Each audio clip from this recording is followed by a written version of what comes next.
السلام علیکم ورحمۃ اللہ وبرکاتہ۔ عربک لیکچرر انٹرویو کے حوالے سے یہ ہماری چھٹی ویڈیو ہے، جس میں ہم بات کریں گے کچھ سوالات کی جو گزشتہ انٹرویوز میں پوچھے گئے۔ تو آج کی اس ویڈیو میں سب سے پہلا سوال ہے جو انٹرویو میں پوچھا گیا کہ عرب کے مشہور میلوں کے نام بتائیں۔ عرب کے مشہور میلے اور بازار جو لگتے تھے تو زمانہ جاہلیت میں، ان کے نام بتائیں، یہ پوچھا گیا۔ تو اہل عرب جو تھے یہ تجارتی اغراض کے لیے سال کے مختلف مہینوں میں مختلف مقامات پر میلے اور بازار وغیرہ لگاتے تھے۔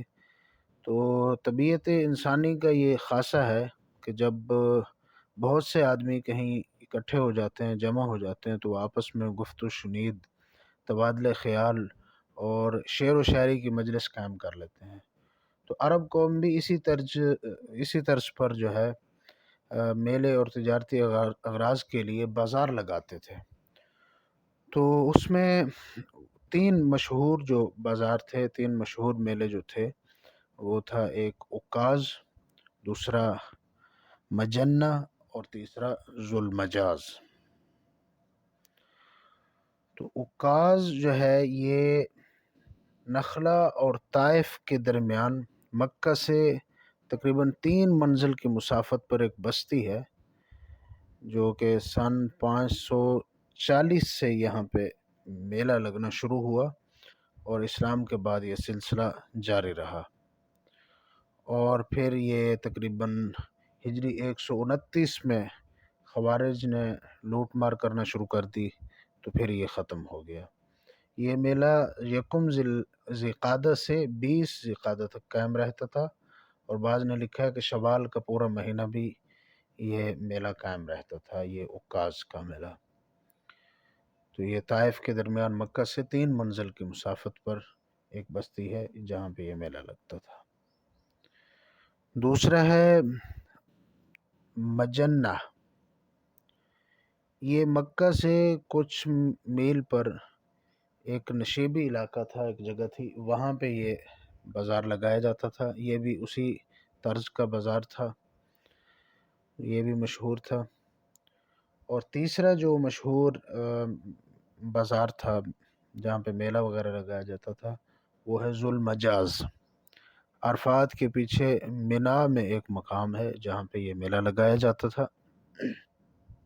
تو یہ عرب کے مشہور میلے اور بازار تھے، 3: عکاظ، مجنہ اور ذوالمجاز۔ اس کے بعد سوال کیا گیا کہ یکتب استاد المدرسۃ الدرس، یہ عبارت پڑھی گئی کہ یکتب استاد المدرسۃ الدرس، کہ یہاں پہ درسا کے اوپر جو فتح آئی ہے، زبر آئی ہے، یہ کیوں آئی ہے، یہ پوچھا گیا۔ تو اس کا جواب ہے کہ یہ الدرس جو ہے یہ مفعول بھی بن رہا ہے، یکتب فعل ہے، استاد یہ فاعل ہے، اور الدرس جو ہے مفعول بھی ہے۔ پھر پوچھا گیا کہ اسی عبارت میں استاد المدرستی، تا کے نیچے زیر کیوں ہے، مدرستو کیوں نہیں ہے، یا مدرستا کیوں نہیں ہے؟ تو اس کا جواب یہ ہے کہ المدرسہ جو ہے یہ مضاف الیہ بن رہا ہے استاد کی طرف، استاذ مضاف ہے اور المدرسہ مضاف الیہ ہے، اور مضاف الیہ کا قاعدہ ہے کہ وہ ہمیشہ مجرور ہوتا ہے، تو یہاں پہ اس لیے جر ہے، اور الدرس مفعول بھی ہے، اور مفعول بھی کا قاعدہ ہے کہ وہ ہمیشہ منصوب ہوتا ہے، تو اس لیے اس کے اوپر نصب ہے، فتح ہے۔ اس کے بعد پوچھا گیا کہ میں نے خوبصورت پھول دیکھے، اس جملے کی عربی بنائیں، یعنی یہ جملہ اردو میں بتایا گیا کہ میں نے خوبصورت پھول دیکھے، اسے عربی میں ٹرانسلیٹ کریں۔ تو اس کی عربی ہے رأیت الازہار الجمیلۃ، رأیت الازہار الجمیلۃ۔ تو اس پر پوچھا گیا کہ یہ الجمیلۃ، یہ اس کے اوپر تا کیوں ہے، یہ تا کے اوپر زبر کیوں ہے؟ تو اس کا جواب ہے کہ یہ الجمیلہ صفت ہے اور الازہار موصوف ہے، اور الازہار مفعول بھی بن رہا ہے اور اس کے اوپر فتح ہے، نصب ہے، تو اس لیے الجمیلہ کے اوپر بھی آخر میں اس پہ بھی نصب آئے گی، کیونکہ یہ اس کی صفت ہے، اور صفت اور موصوف ہمیشہ اعراب میں ایک جیسے ہوتے ہیں۔ تو اس پر انہوں نے سوال کیا کہ صفت اور موصوف اعراب میں ایک جیسے ہوتے ہیں تو حیت میں بھی ایک جیسے ہوتے ہیں، الازہار کے آخر میں تا مدورہ یعنی گول تا نہیں ہے، اور الجمیلہ کے آخر میں گول تا موجود ہے، تو یہ کس طرح ٹھیک ہے کہ یہ دونوں آپس میں موصوف صفت ہیں؟ تو اس کا جواب یہ ہے کہ الازہار موصوف ہے، الجمیلہ صفت ہے، لیکن یہ بھی درست بات ہے کہ دونوں کی حیت اور اعراب ایک جیسا ہونا چاہیے، لیکن نحو کا یہ بھی قاعدہ ہے کہ اگر جمع جو ہے موصوف بن رہا ہو اور وہ جمع غیر ذوی العقول کی ہو، جیسے یہاں پہ الازہار پھول کی جمع ہے اور یہ موصوف بن رہا ہے، تو اس کی صفت جو ہے وہ واحد مؤنث کی لائی جا سکتی ہے، یعنی الازہار جمع ہے، الجمیلہ یہ واحد ہے، تو یہ کیسے ممکن ہے کہ صفت واحد ہو اور موصوف جمع ہو؟ یہ تو ایک جیسا ہونا چاہیے۔ یہاں پہ وہ قاعدہ لاگو ہو رہا ہے کہ جس کے مطابق یہ ہے کہ اگر جمع جو ہے موصوف بنے اور وہ جمع غیر ذوی العقول کی ہو، غیر ذوی العقول سے مراد ایسی چیز کی جمع ہو جس میں عقل نہیں پایا جاتا، انسان کے علاوہ کی چیز جس طرح ہے، تو الازہار یہ پھول جو ہیں غیر ذوی العقول ہیں، تو یہ جمع ہے اور یہاں پہ موصوف بن رہے ہیں، تو اس کی صفت واحد لئی جا سکتی ہے، تو الجمیلہ یہ واحد ہے اور الازہار جو ہے یہ جمع ہے، اور اس کی جمع کے آخر میں تا نہیں آتا مدورہ، الجمیلہ کے آخر میں تا اس لیے ہے کیونکہ وہ واحد مؤنث کی جو ہے الجمیلہ یہ واحد مؤنث کا اسم ہے، تو غیر ذوی العقول کی جمع جو ہے اس کی صفت وہ واحد مؤنث ہوتی ہے، تو یہاں پہ یہ الازہار موصوف ہو گیا، الجمیلہ صفت ہو گئی،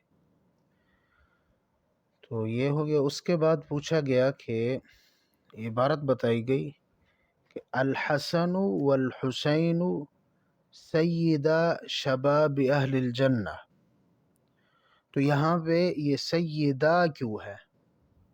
یہ سوال کیا گیا کہ الحسن والحسین سیدہ، یہاں پہ سیدہ سے کیا مراد ہے؟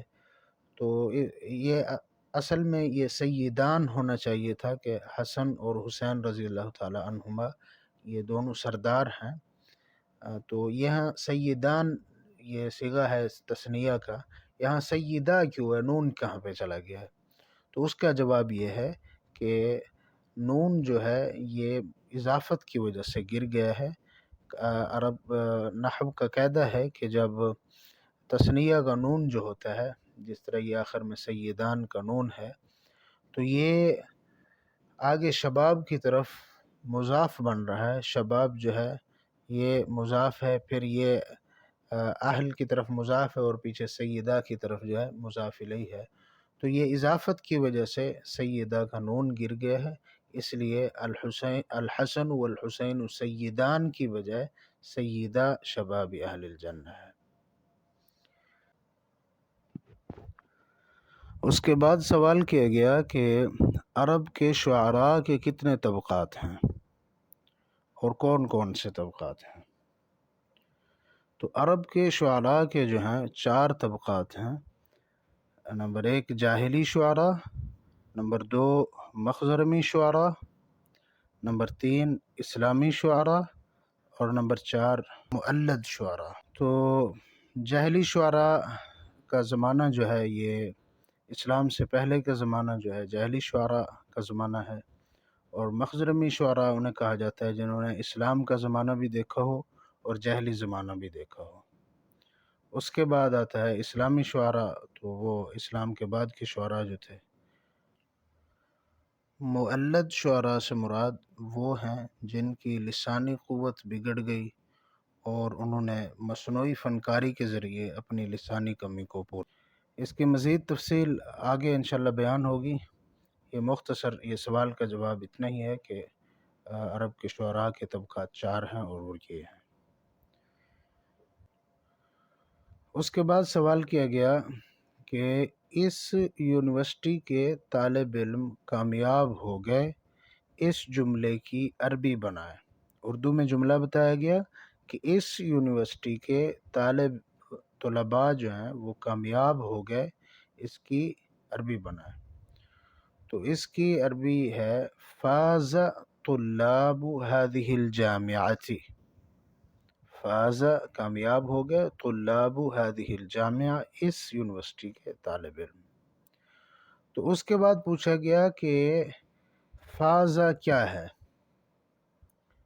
تو یہ کون سا صیغہ ہے اور یہ کیا ہے؟ تو فاز کا مطلب ہے کامیاب ہونا، یہ صیغہ واحد مذکر غائب کا ہے۔